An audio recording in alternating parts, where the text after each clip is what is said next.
This is Miami All Access. All right, a little bit about last week. Two monumental comebacks. One fell short. Right. One didn't, obviously. What was the difference? What got them over the hump in that game on Saturday? Well, I mean, I think if you take a look, we were able to make one of the things we were able to make free throws down the stretch of the game against Eastern Michigan.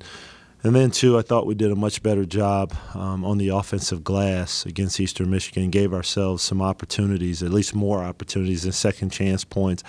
And most of them were really hustle plays and guys just keeping balls alive and getting their hands on them. And, you know, we've been in that situation before, unfortunately, far too many times. But, you know, it was probably a much bleaker situation here on Saturday than it was against Buffalo. But our guys hung in there, and they just sort of kept coming. And then, you know, with two big shots by Eric. And, I mean, let's face it, you know, in order for us to get there, two tough shots, and he made them both. And the odds of that happening are slim to none, but he did. And then we were able to just, you know, find a way to survive and win in the overtime game. But, you know, kudos to our kids for not, you know, throwing in the towel, you know, more importantly. You know, you're finding, you know, different combinations at different times. Saturday, Jared Eustace, a lot of minutes in that game. Yeah. Hadn't played a lot before that. What was Right. the decision to go with Jared? Well, you know, it's funny, you know, watching even Jared from last year's game. He had a very good game here at home, and his energy and playing against them, you need someone that can make some shots because the zone is just so difficult to deal with, and so that was the thought process. Given the opportunity, maybe he makes some shots, but and because he has great size also for the position, so that helps him being able to shoot over the zone a little bit. But you know, he got in, and I think the first one he took actually rattled in and out. But I thought he had energy, and you know, witnessed by a couple offensive rebounds that he was able to track down, and shots that he missed when he really shouldn't have been able to get the basketball. But just getting there sometimes allows you to, you know, be involved in the game and get your hand on some balls. And so, but I thought he was locked in on the defensive end and did a pretty doggone good job of keeping his guy in front and then using his size to challenge out. And as we got into that second half, we made a run, and it was hard not to stick with the group that was making the run, and we pretty much milked them. I mean, you know, there were guys that played a lot of minutes. LJ, I mean, he played almost the entire second half, and you know, so you're searching, trying to make sure guys are rested. But I think, you know, what helped him was certainly the adrenaline of being able to make the run.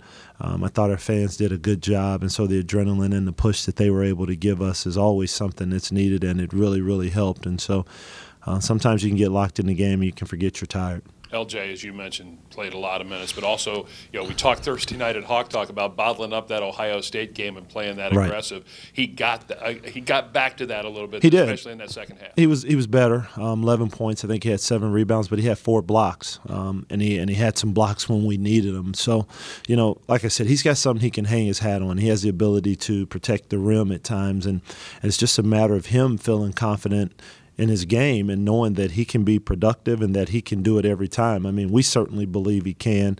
And, you know, I think, you know, it's just like he's like a little flower bud. He's just, you know, ready to burst open and start blooming and understanding what he can accomplish on the basketball court. I mean, he's a terrific kid and a terrific person.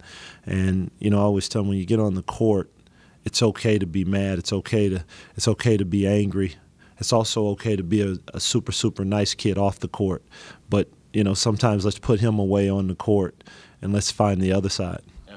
The million-dollar question for this week, how do you get that second half energy, emotion, and play in the first half of a basketball game? Well, I mean, obviously, I think everyone would say the same thing. And, you know, I talked to our team here and just challenging them and understanding how you have to come out and play the game and the amount of energy that's needed.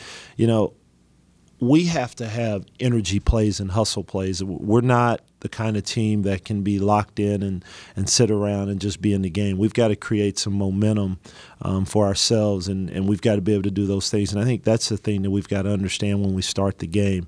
It's not okay to be there, defend, do what we're supposed to do, and the other team may score. But no, we may have to be a team that gets a little bit mad, that creates energy, that goes after it, and maybe even force the action a little bit so we make sure that we're locked in and we're rolling that we're in tune, in all aspects of the game.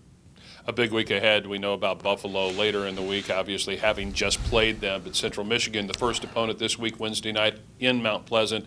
A team that you just can't compare scores or games in this conference. They go to Toledo, beat Toledo in Savage Hall, then lose to Ball State on Saturday. So, again, one of the better teams, I think, in the conference just suffered a loss on Saturday. Well, I agree. I mean, Ball State started the year off terrific. I mean, they're 2-0. They've got 2 really good wins. And so I think it's a year no one really knows what's going to happen. I think it's going to take time to really sort this thing out. But, when you look at Central Michigan, they were young a couple years ago, and those guys are still playing. But I think the big difference I see is that they've added some pieces that have been really, really productive, and they've added the big kid Meyer inside, who's a terrific, terrific talent. And now they've got some different guys who drive the basketball, and now they've got other guys that can shoot. And so when I look at them, their athleticism is really the big difference that I see. I mean, they're much more athletic, and they play with very, very good speed, and they get up and down the court. And so they force you to have to guard them, and they stretch the floor. And so,